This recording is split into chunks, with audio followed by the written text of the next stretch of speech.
Sa likod ng mga naglalakihang pader ng isang mansyon sa Saudi Arabia, madalas ay katahimikan ang naghahari. Ngunit nitong mga nakaraang araw, ang katahimikang ito ay binuwag ng isang balitang yumanig sa buong mundo. Isang balita na hindi tungkol sa pang-aabuso sa manggagawa, kundi tungkol sa pagtatraidor ng mga manggagawa sa mga taong ipinagkatiwala sa kanila. Isipin ninyo, 2 teenager, edad 14 at 16, nasa yugto ng buhay kung saan sila ay tila mga espongha na sumisipsip ng bawat aral at impluensya sa kanilang paligid.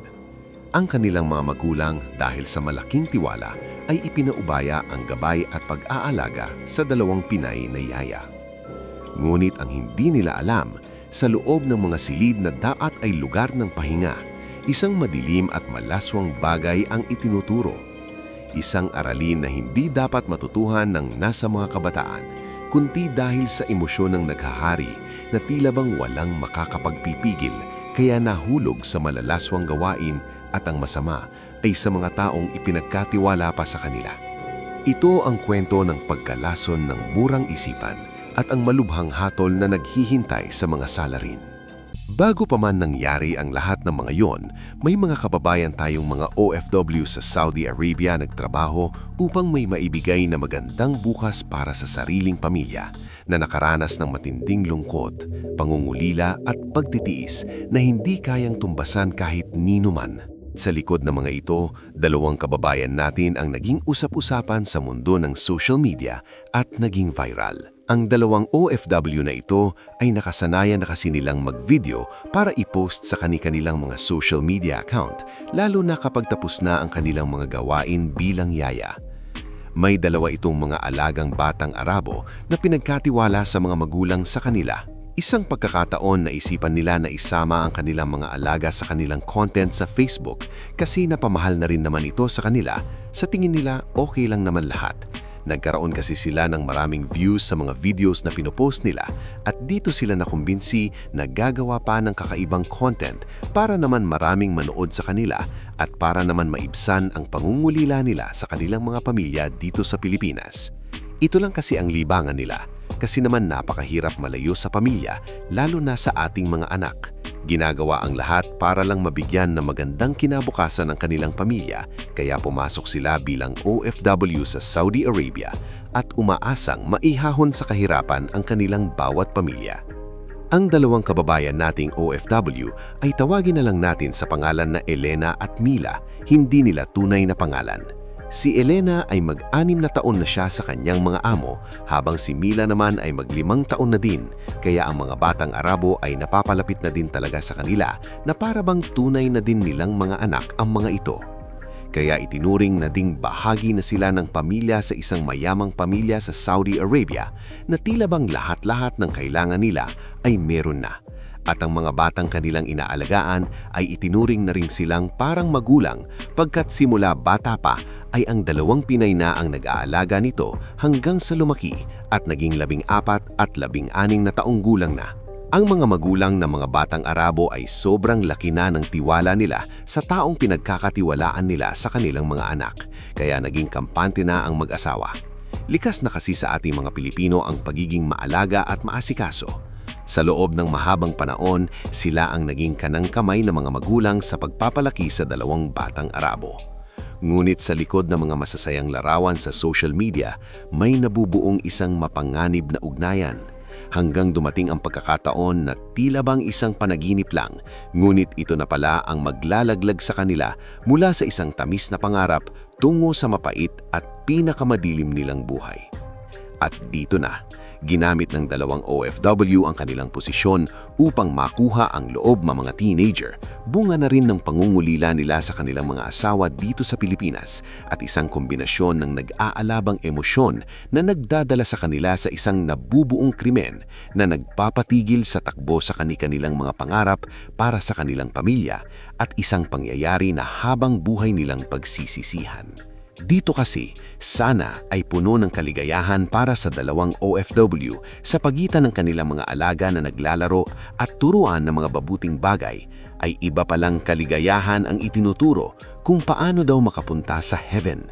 Dito na nagsimulang nagturo ang isang Pinay at ang isa naman ay nag-video kasama ang kanilang mga alagang batang Arabo na tinatawag nilang tutorial kung paano makapunta sa heaven.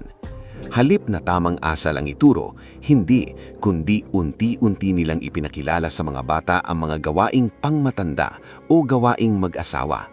Ang 14 at 16 na taong gulang na bata ay naging biktima ng tinatawag na pagsasamantala sa murang isipan. Tinuruan sila ng mga yaya ng mga paraan ng pisikal na pagsasama at mga lihiming gawain na labag sa kanilang edad at dignidad. Sobrang saya naman ng dalawang Pinay dahil nakaraos sa isang gawang laman na dapat ay para lang sa mga matatanda. Ang twist dito, ang lahat ng ito ay ginawa ni na Elena at Mila habang ang kamera ay nakatutok sa kanilang ginagawang kababalaghan, ginagawang isang online show ang bawat maling galaw para sa pansariling kita at atensyon sa internet. Ang isang kwarto ay ginawa nilang silid sarapan kung saan doon ginagawa ang mga karumal-dumal na ligaya na naghahantong sa kanila sa kapahamakan at dito na nagsisimula ang pinakamadilim at bangungot nilang buhay. Habang tapos na ang kababalaghang kanilang ginawa, ay tuwang-tuwa naman ito habang pinapanood ang kanilang ginagawa at dito na nilang naisipang i-post sa social media account upang maging viral. Agad naman itong naging viral at kumalat sa buong mundo, lalong-lalo na sa Saudi Arabia. Umani ito ng iba't ibang reaksyon at komento, may nagagalit at may natutuwa. Higit sa lahat, nagkaroon ng maraming komentong pangbabash. Kinaumagahan dahil usap-usapan na ito at nalalaman na ng kanilang mga amo ang pagtatraidor nilang ginawa. Dito sobrang galit na galit ang mga magulang ng mga batang Arabo. Agad nilang pinuntahan ang dalawang kababayan natin sa isang kwarto kung saan doon ginagawa ang mas masahon pa sa kanilang pinakamadilim na bangungot. Bawat katok sa pinto, may naghahalong emosyon at galit na tila bang nag-aapoy sa kabila ng kanilang pagtitiwala, ngunit ito'y winasak. Agad itong pinaaresto ang ating mga kababayan sa mga otoridad ng Saudi Arabia at doon nila kakaharapin ang mga hatol na ikapapahamak sa kanila at habang buhay nilang pagsisisihan, lalong-lalo na napakahigpit ng bansang Arabia pagdating sa moralidad ng isang tao o pamilya. Ang kasong kanilang kakaharapin ay pwede silang makulong ng habang buhay at ma-deport pagkatapos ng sintensya na ipinataw sa kanila na kahit kailanman ay hindi na sila pwedeng tatapak sa lupain ng Saudi Arabia. At higit sa lahat, hindi natin alam kung ano ang ipapasya sa pamamahala ng Saudi Arabia sa mga kababayan natin at sana hindi masangkot sa isang hatol ng pagkabitay. Dahil sa isang panandaliang kaligayahan ay nagiging panghabang buhay na itong bangungot sa buhay ng ating mga kababayan. Isang desisyon lang, may kaakibat na itong kapahamakan na magbabago sa ikot ng iyong mundo. Sa pagtatapos ng kwentong ito, naiiwan isang mapait na aral. Ang pagiging OFW ay isang dakilang sakripisyo, ngunit ang pagkawala ng moralidad ay walang puwang sa anumang trabaho.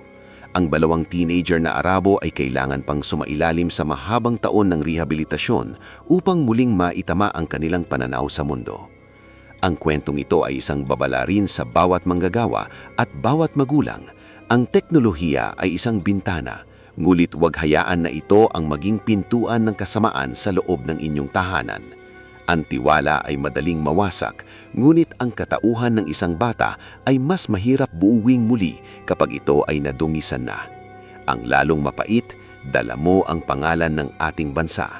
Huwag agad magdesisyon, lalo na ay magdadala sa iyo ng panghabang buhay na pagsisisi dahil nagpapakalayo kayo at nagtatrabaho para sa inyong mga pamilya. Ikaw, ano sa tingin mo ang hatol na kakaharapin sa ating mga kababayan? Paki-comment naman sa baba.